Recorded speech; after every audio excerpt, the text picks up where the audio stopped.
பர்திமேயு சுவிசேஷ ஊழியங்கள் வழங்கும்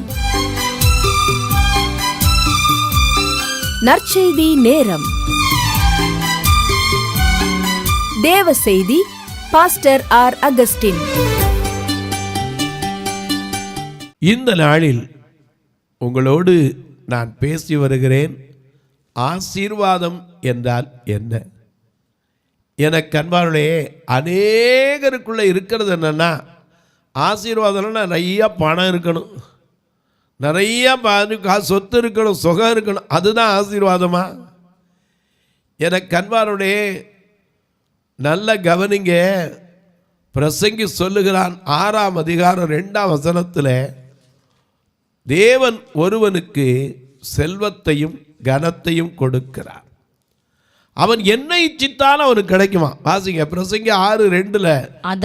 அதாவது ஒருவனுக்கு தேவன் செல்வத்தையும் சம்பத்தையும் கனத்தையும் கொடுக்கிறார்.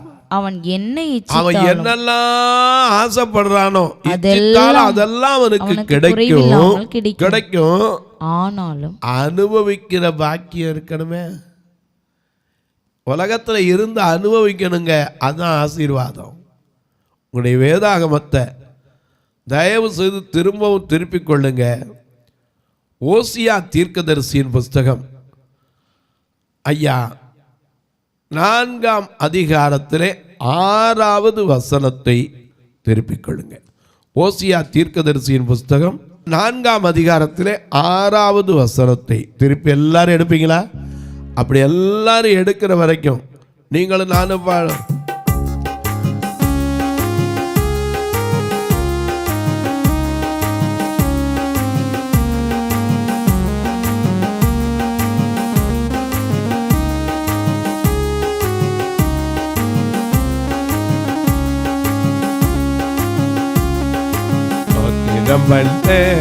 என் உபத்திரம் போச்சு, துதித்து பாடலே என் தரித்திரம் போச்சு. தோத்திரம் பண்ணிட்டு என் உபத்திரம் போச்சு, துதித்து பாடலே என் தரித்திரம் போச்சு. அல்லேலூயா அல்லேலூயா நான் ஆடி பாடுவேன், அல்லேலூயா அல்லேலூயா நான் ஆடி பாடுவேன், அல்லேலூயா அல்லேலூயா நான் ஆடி பாடுவேன், அல்லேலூயா நான் ஆடி பாடுவேன். ஸ்தோத்திரம் பண்ண என் உபத்திரவம் போச்சு, துதிச்சு பாடுனே என் தரித்திரம் போச்சு. ஸ்தோத்திரம் பண்ண என் உபத்திரம் போச்சு, துதிச்சு பாடுனே என் தரித்திரம் போச்சு.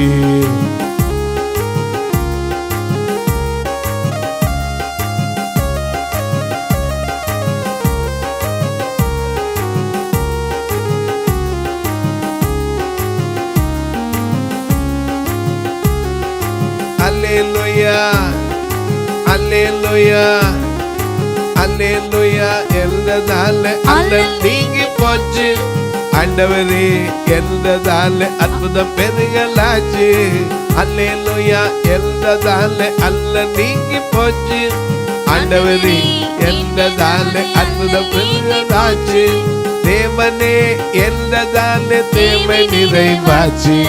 தேவனே என்றதாலே தேவை நிறைவாச்சு. இயேசுவே என்பதாலே எல்லாம் பெருகலாச்சு. தேவனே என்பதாலே தேவை நிறைவாச்சு. இயேசுவே என்பதாலே எல்லாம் பெருகலாச்சு. ஸ்தோத்திரம் பண்ண என் உபத்திரம் போச்சு, துதித்து பாடுவே என் தரித்திரம் போச்சு. ஸ்தோத்திரம் பண்ண என் உபத்திரம் போச்சு, துதிச்சு பாடுவே என் தரித்திரம் போச்சு. அல்லேலூயா அல்லேலூயா நான் ஆடி பாடுவேன், அல்லேலூயா அல்லேலூயா நான் ஆடி பாடுவேன்.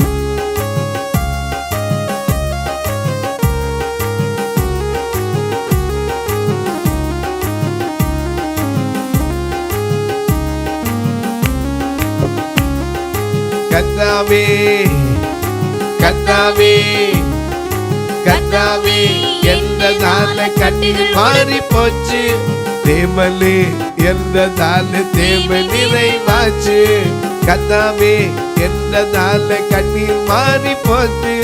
தேவனே என்றதால தேவ நிறைவாச்சு. இயேசுவே என்றதால எல்லாம் தீர்ந்தாச்சு. தேவனே என்பதால தேவ நிறைவாச்சு. ஆத்திரம் பண்ண என் உபத்திரம் போச்சு. குறித்து பாடலே என் தரித்திரம் போச்சு. சோத்திரம் பண்ண என் உபத்திரம் போச்சு. குறித்து பாடலே என் தரித்திரம் போச்சு. அல்லேலூயா அல்லேலூயா நான் ஆடி பாடுவேன். அல்லேலூயா அல்லேலூயா நான் ஆடி பாடுவேன். அல்லேலூயா அல்லேலூயா நான் ஆடி பாடுவேன்.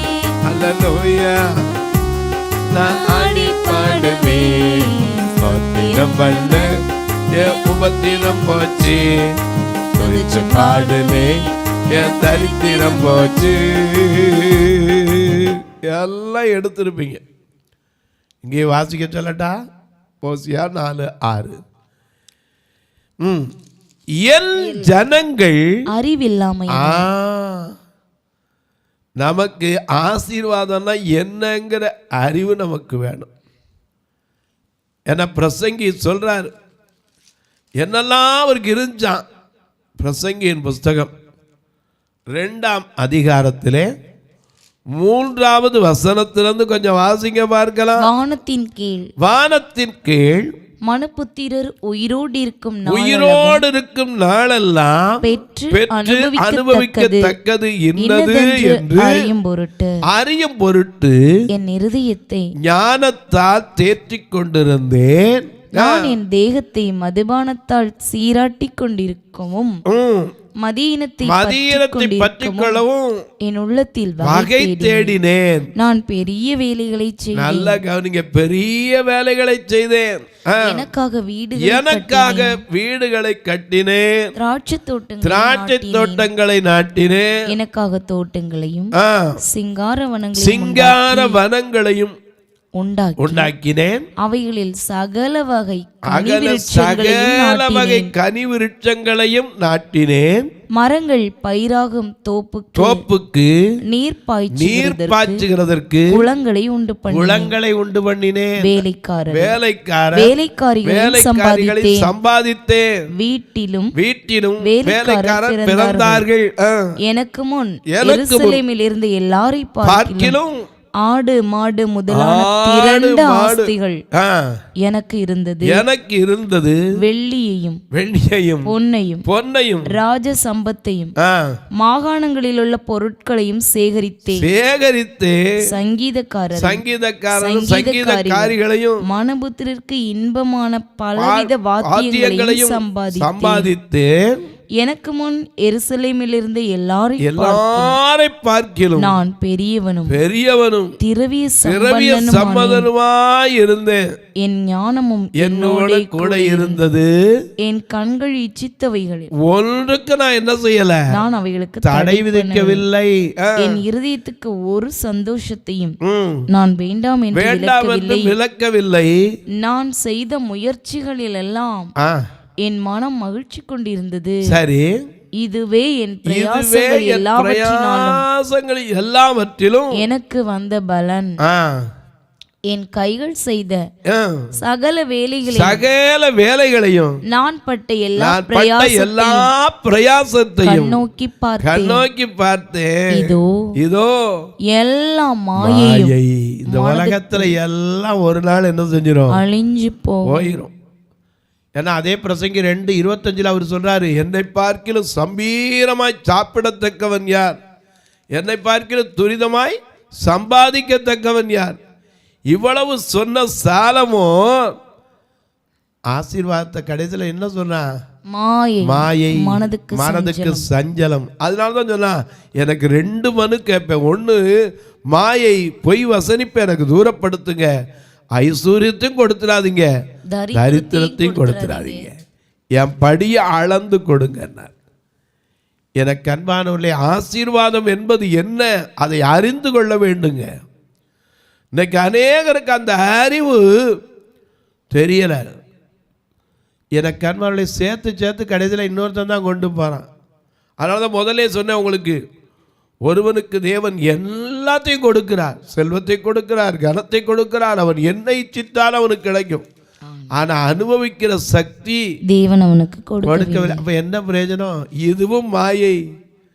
எனக்கு அன்பானவருடைய உலகத்தில் வாழும்போது நாம் உயிரோடு வந்து அனுபவிக்கிற பாக்கியம் இருக்கு, அதுதாங்க ஆசீர்வாதம். எனக்கு அன்பானவருடைய இன்னைக்கு எல்லாத்தையும் சேர்த்து வச்சா போயிட்டான், என்ன பிரயோஜனம்? ஒன்றும் கிடையாது. இந்த பூமியில் வரும்போது எப்படி வந்தோம்? பிரசங்கி 5:15 படி நிர்வாணியாய் தாயின் கற்பத்திலிருந்து என்ன செய்தோம்? தாயின் கர்ப்பத்திலிருந்து நிர்வாணியாய் வந்தோம். வந்தது போலவே நிர்வாணியாய் திரும்ப போவோம். அவன் தன்னுடைய பிரயாசத்தினால் உண்டான பலன் ஒன்றையும் தன் கையிலே எடுத்துக்கொண்டு போவதில்லை. ஆனா அங்க நமக்கு ஒரு பலன் வச்சிருக்கார். இங்க நாம என்ன கட்டுறோமோ அங்க அது கட்டப்படும். அதனாலதான் மோசே வெறுத்தான். உங்களுக்கு முதல்ல சொன்னேன், விசுவாசத்துல நாம் பெரியவன் ஆகிற போது அநித்தியமான பாவ சந்தோஷங்களை அனுபவிப்பதை விடுக்கிற கிறிஸ்துவ தேவனுடைய ஜனங்களோடு துன்பத்தை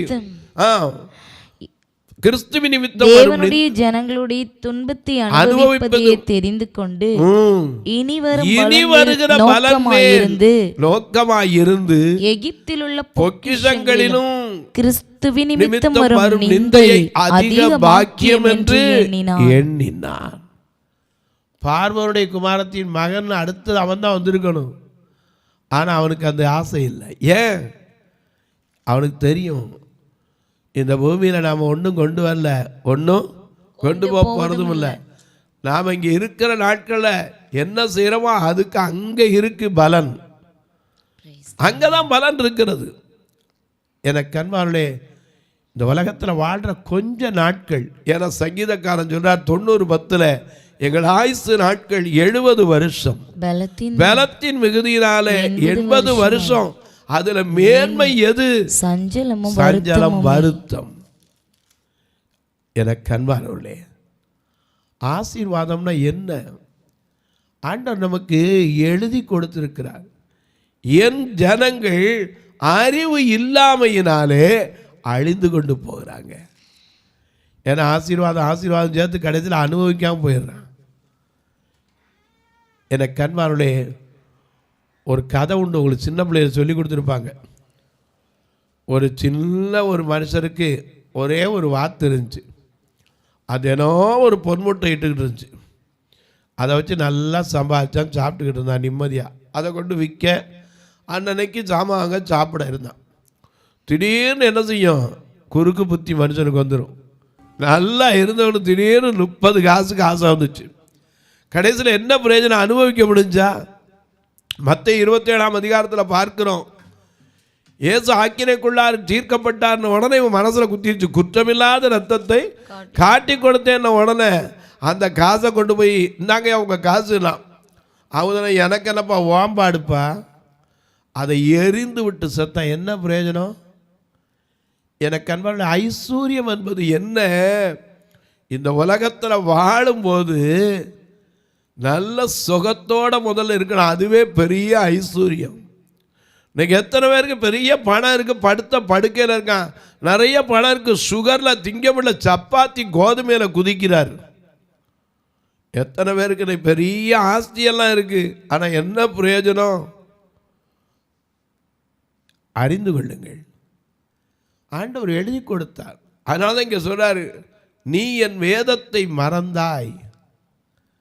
ஆண்டவர் எழுதி கொடுத்த வேதத்தை என்ன செஞ்சிட்டோம்? ஓசியா 8:12 வாசிக்கிறோம். என்ன வாசிக்கிறோம்? நீ, அதாவது வேதத்தின் மகத்துவங்களை நான் அவர்களுக்கு எழுதி கொடுத்தேன். எத்தனை வசனம்? 8:12. என் வேதத்தின் மகத்துவங்களை நான் அவர்களுக்கு எழுதி கொடுத்தேன், அவைகளை அந்நிய காரியமாய் எண்ணினார்கள். எத்தனை பெரிய வேதனை! நீ என் வேதத்தை மறந்தால் உன் பிள்ளைகளை மறந்துடும். எத்தனை பெரிய கொடிய காரியம் பாருங்க. ஆண்டவர் நம்ம பிள்ளைகளை மறக்கணுமா? வேதத்தை மறந்துடக்கூடாதுங்க. நீ அறிவை வெறுத்தாய். எனக்கு அன்பானவர்களே, இன்னைக்கு அநேகருக்கு தெரியாது வேதத்தின் மகத்துவங்களை அவர் எழுதி கொடுத்திருக்கிறார். அதுதான் நம்ம கையில் என்ன இருக்கு? பைபிளா இருக்கு. அதை என்னையா மறந்துட்டோம் அப்படிம்பீங்க. மறந்த காரியத்தை அடுத்த செய்தியில் உங்களுக்கு சொல்றேன். என்னத்தை நம்ம மறந்துட்டோங்கிறத. ஆண்டவர் நமக்கு அழகா அறிவை கொடுத்திருக்கிறார். ஒரு மனுஷனுக்கு அறிவு இல்லாதனால தான் லூக்கா 12:16 ஒருவனுடைய நிலம் நன்றாக விளைஞ்சது. ஆண்டவர் அவனுக்கு இரக்கம் செய்தார், நல்ல மழை பெய்ய வச்சார், பூச்சி இல்லாமல் எந்த நஷ்டமும் இல்லாமல் தன் விவசாயத்தில் அவனுக்கு போட்ட முதலை விட ரொம்ப நல்லா விளைஞ்சது. அப்போ என்ன வந்திருக்கணும்? வாசிங்க பார்க்கலாம். ஒருவனுடைய நிலம் எப்படி இருந்ததா? நன்றாய் விளைந்தது. 16 அல்லாமலும் ஒரு உவமையை இயேசு சொன்னார். ஐஸ்வர்யமுள்ள ஒருவனுடைய நிலம். ஏற்கனவே யாரு? ஐஸ்வர்யம் உள்ளவன். நிறைய பேருக்கு இருக்கிறவனுக்கு தான் இன்னும் ஆசை வரும், இல்லாதவனுக்கு ஆசை வராது. ஐயா, இல்லாத பொருள் மேலே இல்லாதவனுக்கு ஆசை வந்தால் பரவாயில்ல, இருக்கிறவனுக்கும் இன்னும் இன்னும் இன்னும் ஆசீர்வாதத்தை அனுபவிக்க முடியாமல் போகிறதுக்கு அதான் காரணம். அவனுக்கு ஏற்கனவே அவன் ஐஸ்வர்யவான், அவனுக்கு இன்னும் கொஞ்சம் ஆண்டவர் ஆசீர்வதிச்சார். என்ன ஆசீர்வதிச்சார்? வாசிங்க. இப்போ அவனுடைய நிலம் நன்றாய் விளைந்தது. அதை நல்லா விளைஞ்ச உடனே என்ன செஞ்சிருக்கணும்? அப்பொழுது அவன் நான் என்ன செய்வேன்? என்ன செய்யறது? இன்னைக்கு நிறையா வந்துருச்சுன்னா என்ன செய்வோம்? சிலர் பார்த்தீங்கன்னா தூரம் கொட்டவும் மாட்டோம், அடுத்தவனுக்கும் கொடுக்க மாட்டோம். நிறைய பேர்கிட்ட எண்ணம் அதுதான். மனசார மற்றவங்க கொடுக்கவும் மாட்டோம், நாமளும் என்ன செய்ய மாட்டோம்? சாப்பிட மாட்டோம். கடைசியில் கெட்டு போன பிறகு தூக்கி தூரப்படுவோம். என்ன பிரயோஜனம்? ஆண்டவர் சொல்லியிருக்கார்ல, கொடுங்கள் அப்பொழுது கொடுக்கப்படும். அது எப்படி கொடுப்பாராம்? அமுக்கி குலுக்கி சரிந்து விழும்படி அளந்து மடியில போடுவாங்க. நாம இன்னைக்கு கொடுக்கற முடியுதா? அநேக நேரங்களில் இதுதான் நமக்கு தெரியல. இவனுக்கு நல்லா விளைஞ்சிச்சு, ஏற்கனவே ஐஸ்வர்யம் உள்ளவன், அவனுடைய நிலம் நன்றா விளைஞ்சவன இவனுக்கு என்ன புத்தி வருது? ஆண்டவரே, எனக்கு இவ்வளோ விளைய செஞ்சீங்க, நான் இல்லாதவங்களுக்கு கொஞ்சம் கொடுப்பேன்னு வந்துச்சா? இல்லையே. ஐயோ, நான் என்ன செய்வேன்? ஏன்னா அவனுக்கு வந்த கேள்வியாக தான், இவ்வளவு வச்சு நான் என்ன செய்ய போகிறேன்? கொஞ்சம் உட்காந்து யோசித்து பார்த்தோம்னா, நாம் சேர்த்து வச்சது நம்ம கூட வரப்போகுதா? ஒரு நாள் இல்லைங்க. சேர்த்து வச்சா கண்டிப்பாக கூட என்ன செய்யறது இல்லை, ஒன்றுமே வாரது கிடையாது. உலகத்தில் நாம் கொண்டு வந்ததும் கிடையாது, கொண்டு போக போகிறதும் கிடையாது. ஒன்றே ஒன்று, நாம் பரலோகத்துக்கு போகும்போது நாம் இங்கே எப்படி நான் செஞ்சுருக்கோமோ அதுக்கேற்ற கிரியை அங்கே இருக்கும். அதனால தான் இயேசு சொன்னார், நான் போய் உங்களுக்கு ஒரு இடத்தை ஆயத்தம் செய்த பின்பு நான் திரும்ப வந்து நான் எங்கே இருக்கிறனோ அதே இடத்துல உங்களை மறுபடியும் உங்களை என்னிடத்தில் சேர்த்து கொள்ளுவேன் அப்படின்னாரே. அப்படி சேர்த்து கொள்ளும் போது நாம் இங்கே என்ன செஞ்சுருக்கோங்கிறது அங்கே போனால் நமக்கு தெரியும். எனக்கு அன்பார்களே, ஒரு வேடிக்கையான கதை ஒன்றை சொன்னார்கள். ஒரு போதகர், ஒரு பிஷப்பு, ஒரு ஊழியக்கார், விசுவாசி, 3 பேரும் பூமியில் வாழ்ந்தவங்க இறந்து போனாங்க ஒரே நாளில். இது கதை, அதுக்காக எந்த ஊழியக்காரன் நான் சொல்கிறேன்னு நினச்சிக்காதீங்க. ஒரு பிஷப்பு, ஒரு ஊழியக்காரன், ஒரு விசுவாசி, 3 பேரும் செத்து போனாங்க. அங்கே வரணும் நியாய தீர்ப்பு வந்துச்சு. ஆண்டவர் விசுவாசியை பார்த்து சொன்னார், இந்தா நல்லா உனக்கு ஒரு அருமையான வீடு இருக்குது, ஆண்டவர் கட்டி வச்சிருக்கார், கைவேலை அல்லாத வீடொன்றை தருவேன்னு சொன்னவர் இந்த அவனை கட்டி வச்சிருக்காரு, இதில் போய் இரு, ஏன்னா நீ வாழும்போது எத்தனை நன்மை செஞ்ச அதுக்கு பலன் இங்கே இருக்குப்பான்னார். உடனே பாஸ்டர் இங்கேருந்து சொன்னார், எனக்கு என்னது அப்படின்னார். வாங்க வாங்க உங்களுக்கு இருக்குது அப்படின்னு ஒரு கூரை வீட்டை கொண்டு விட்டாங்க. பாஸ்டருக்கு ஒரே கோபம். என்ன கோபம்? என்னையா, நான் இவனுக்கு பிரசங்கம் பண்ணவன், எனக்கு கூரை வீடு, இவனுக்கு சென்ட்ரிங் வீடா? அங்கே சொன்னாங்க, இல்லை பாஸ்டர், ஒரு சைக்கிளும் தாரோம், இங்கே அப்படியே சுற்றி வந்துக்கிட்டு இருக்கலான்னார். போயா, சைக்கிளும் கூரை வீடும், இது என்ன ஆசீர்வாதம்? நான் எவ்வளவு கத்தி கத்தி டேபிளை குத்தி குத்தி பிரசங்கம் பண்ணேன்னார். ஆண்டவர் சொன்னார, பாஸ்டர் கொஞ்சம் திரும்பி பாருங்கன்னாராம். திரும்பி பார்த்தா பிஷப் நடந்து வந்துக்கிட்டு இருந்தார். எனக்கு அன்பார்களே, நமக்கு ஒரு நாள் அங்கே போகும்போது என்ன பலன் இருக்குன்னு தெரியாது.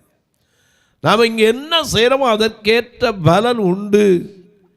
இந்த பூமியிலே உங்கள் பொக்கிஷங்களை சேர்த்து வைக்காதீங்க. அழகா பாடுறோம்ல, அழகா நம்ம பாடுவோம். பூமியில் கொடிகளே பாடுங்கள், கர்த்தரை கம்பீரமாய் பாடுங்கள்.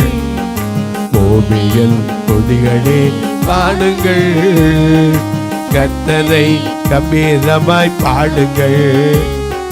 மகிழ்வோடும் புகழ்ச்சியோடும், மகிழ்வோடும் புகழ்ச்சியோடும் ஆராதனை செய்யுங்கள். ஆனந்த சத்தத்தோடே திருமுன் பாருங்கள். பூமியில் கொடிகளே பாடுங்கள், கர்த்தரை கம்பீரமாய் பாடுங்கள். மகிழ்வோடும் புகழ்ச்சியோடும் ஆராதனை செய்யுங்கள். இந்த நிலம் விளைஞ்ச உடனே ஐஸ்வர்யவானுக்கு புத்தி என்ன வந்து தெரியுமா? நான் என்ன செய்வேன், என்ன செய்வேன்? உடனே ஒரு தீர்மானம் எடுத்தான். என்ன தீர்மானம் எடுத்தான்? தானியங்களை சேர்த்து வைக்கிறதுக்கு இடம் இல்லையே, நான் ஒன்று செய்வேன். சேர்த்து வைக்கிறதுக்கு இடம் ஆண்டவர் வச்சிருக்காரு, ஏழைகளுக்கு கொடுத்து பாரு. வேதம் சொல்லுது, நீதிமொழிகள் 19:17 படி, ஏழைக்கு இறங்குகிறவன் கர்த்தருக்கு கடன் கொடுக்கிறான், அந்த கடனை அங்க அடைப்பார். நமக்கு தெரியல, இவன் என்ன செய்வேன்? உடனே பார்த்தா, என் களஞ்சியத்தை இடிப்பேன், பெருசா கட்டுவேன். நல்ல தீர்மானம், ஏன்னா வேஸ்டா போகக்கூடாது. ஆண்டவர் கொடுக்குற ஆசீர்வாதத்தை வீணாவும் என்ன செய்யக்கூடாது, விட்டுறக்கூடாது, சேர்த்து வைப்பேன். அதுக்கு அடுத்ததான் அவன் செஞ்ச காரியம் தப்பு. என்ன செஞ்சான் தெரியுமா? பின்பு ஆத்துமாவே உனக்காக அநேக பொருட்கள், வருஷங்களுக்கு அநேக பொருட்கள் சேர்த்து வைக்கப்பட்டிருக்கிறது. நீ புசித்து குடித்து இளைப்பாரி. ஆத்மா எப்படி சாப்பிடுமா? ஆத்மா பார்த்து பேசிக்கிறது. அப்பதான் ஒரு சத்தம் வந்துச்சு, மதிகேடனே, இன்னைக்கு ராத்திரி போயிட்டேன்னா உன் ஆத்மா எடுத்துக்கொள்ளப்பட்டா இந்த சரீரம் இங்கே இருந்து என்ன பண்ண போகுது? எனக்கு அன்பானுளே, இந்த மண், இந்த உலகத்தில் மண்ணிலிருந்து எடுக்கப்பட்ட நாம் மண்ணுக்கு கட்டாயம் என்ன செய்வோம்? திரும்புவோம். ஆனால் ஆசீர்வாதம் என்பது இந்த பூமியில் வாழும்போது எல்லாம் அளவு, அந்தந்த தேவைக்கு கர்த்தர் கொடுத்தாலே ஆசீர்வாதம். அன்னன்னைக்கு தேவையை கொடுத்தாலே பெரிய ஆசீர்வாதம். நாம் நினைக்கிறோம் பெரிய பணம், பங்களா, காரு வச்சிருந்து கடைசியில் சில சொல்கிறாங்கள, எரிக்கிறவங்க சொல்கிறாங்களா, கட்ட வேகலைங்க, அவர் விட்டுட்டு போனதை நினச்சிக்கிட்டே இருக்காருன்னு. ஒன்றையும் நினைக்க வேண்டியது, நாம் இன்னைக்கு போகும்போது எப்போ எந்த நேரம் தெரியாது, திடீர்னு வரும். எசேக்கியா ராஜாவுக்கு வந்த மாதிரி என்ன செய்ய, நீ கொஞ்ச நேரம் செய்ய மாட்டேன், பிழைக்க மாட்டேன், மறித்து போக, வீட்டு காரியத்தை ஒழுங்குபடுத்து. உடனே நாம் ரெடியாக போய் என்ன செய்யணும்? ஆமாம், ஆசீர்வாதங்கிறது இருக்கிற வரைக்கும் சந்தோஷமாக இருக்கணும், ஆசீர்வாதத்தோடு இருக்கணும், குறைவில்லாமல் வாழணும். தொலைக்காட்சியில் பார்க்கிற என் அன்பு மக்களே, இந்த நிகழ்ச்சியை நாள்தோறும் பார்க்குறீங்க, கேட்குறீங்க, பரவசம் அடைகிறீங்க, நல்லது. ஆனால் ஒரு வார்த்தை இந்த ஊழியத்துக்காக ஜெபிக்கிறீங்களா? ஒரு வார்த்தை ஜெபிக்கிறீங்களா? இது தொடர்ந்து வரணும், தேவைகள் சந்திக்கப்படணும். ஏன்னா எங்களுடைய சபை நீங்கள் வந்து பார்த்தீங்கன்னா சொல்லுவீங்க, ஐயோ கண்ணு தெரியாமல் இவ்வளோ பேர் இருக்காங்களாம்பிங்க. ஏன்னா பார்வையற்ற மக்கள் தான் எல்லாரும் காணிக்க எண்ணுவாங்க, நான் தலையை எண்ணி இருப்பேன். ஏன் தெரியுமா? அன்னைக்கு எல்லாருக்கும் சாப்பாடு கொடுத்து அனுப்பணும், அவங்கள பத்திரமா கூப்பிட்டு வந்த இடத்துல திருப்பி இறக்கி விடணும். கூட்டிகிட்டு வர வேணும் கூட வாரம் 4000 ரூபாய்க்கு மேலே வாடகை கொடுத்து தான் கூப்பிட்டு வரோம்.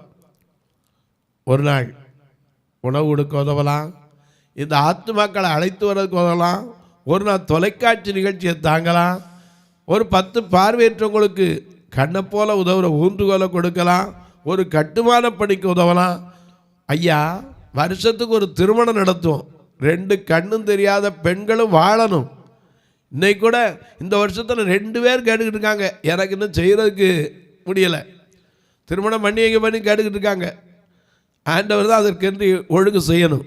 ஏன்னா ஒரு வீட்டிலேருந்து ஒரு பாத்திரம், ஒரு வீட்டிலேருந்து ஒரு தாலி, ஒரு வீட்டிலேருந்து பெண்ணுக்காடை, ஒரு வீட்டிலேருந்து ஒரு பையனுக்காடை, இப்படி வந்து கடைசியில் காணா ஒரு கல்யாணமே நடக்கும். நீங்களும் கர்த்தர் உங்களை ஆசீர்வதித்திருந்தால் உங்கள் பிள்ளைகளை ஒரு பிள்ளையாக நினச்சி இப்படி திருமண காரியத்துக்கு உதவுவீங்கன்னா கர்த்தர் அதற்கேற்ற பலனை உங்கள் பிள்ளைக்கு கொடுப்பார். அது மட்டுமல்ல, பார்வையற்றவர் மரித்தா கூட சொந்தக்காரனுக்கு மனசு வராது, ஃபியூனரல் பண்ணு. இவ்வளோலாம் சொல்கிறீங்க பிரதர், எப்படி பிரதர் நாங்கள் உதவேன்னு கேட்பீங்க. இங்கே 2 ஃபோன் நம்பர் வருது, அதே போல் தபால் அட்ரஸ் உங்களுக்கு பின்னாடி அறிவிக்கப்படுது. தாராளமாக ஜிபே வழியாக, ஃபோன்பே வழியாக, தபால் வழியாக தொடர்பு கொள்ளலாம்.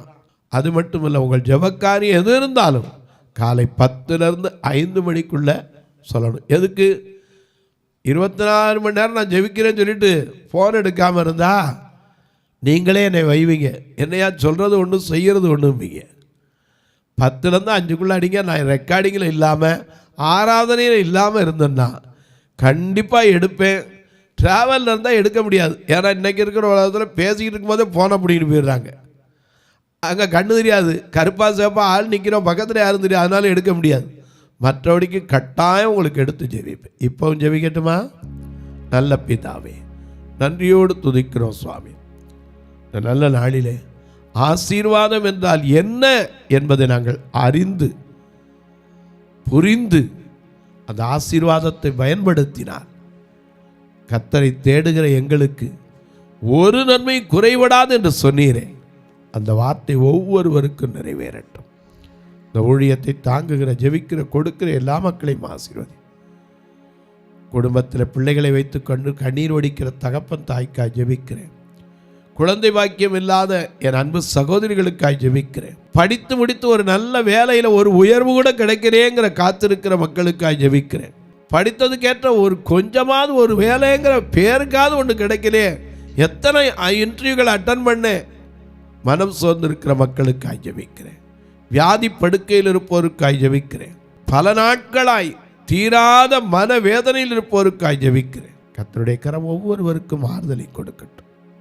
வானத்திற்கும் பூமிக்கும் சகல அதிகாரம் கொண்ட இயேசுவின் நாமத்தினால் பிறந்த நாள், திருமண நாளை நினைவுகூற மக்களுக்கு இந்த ஆண்டு விரும்புகிற காரியங்கள் எல்லாம் கைகூடி வரட்டும். இயேசுவின் நாமத்தில் ஜெபிக்கிறேன் நல்ல பிதாவே, ஆமென். சபை ஆராதனை ஞாயிறு காலை 10 மணி முதல் 12 மணி வரை. இடம் பர்திமேயு சுவிசேஷ ஆலயம், அன்னை சத்யா நகர், இளமனூர் அஞ்சல், சக்கிமங்கலம் வழி, மதுரை மாவட்டம். பின்கோட் 625201 மற்றும் பர்திமேயு சுவிசேஷ ஜெப வீடு, flat number 107, Eden garden, Muthur, Tirunelveli. Pin code 627011. சிறப்பு உபவாச கூட்டம் ஒவ்வொரு மாதமும் 2வது சனிக்கிழமை காலை 10 மணி முதல் 1 மணி வரை நாகர்கோவில் YMCA ஹாலில் வைத்து நடைபெறுகிறது. மற்றும் ஒவ்வொரு மாதமும் 4வது சனிக்கிழமை காலை 10 மணி முதல் 1 மணி வரை திருநெல்வேலி புதிய பேருந்து நிலையம் அருகில் உள்ள கிரேஸ் ஹாலில் வைத்து நடைபெறுகிறது. எங்கள் எல்லா ஆராதனைகளிலும் கலந்து கொண்டு தேவனை மகிமைப்படுத்த அன்பாய் அழைக்கிறோம். உங்கள் உதாரத்துவமான காணிக்கைகளினால் இவ்வூழியத்தை தாங்க விரும்பினால் R Augustine, account number 5021364331, IFSC code IDIB 000B066, Indian bank, BP Kulam, Madurai. GPay number 9842181917, BGM ministries மற்றும் 9442559772, பிளைண்ட் மினிஸ்ட்ரீஸ் அகஸ்டின். உங்கள் தொடர்புக்கு பாஸ்டர் ஆர் அகஸ்டின், பர்திமேயு சுவிசேஷ ஊழியங்கள், நாகமலை, புதுக்கோட்டை, மதுரை 625019. தொலைபேசி எண்கள் 9842181917 மற்றும் 9442559772. கர்த்தர் தாமே உங்களை ஆசீர்வதிப்பாராக.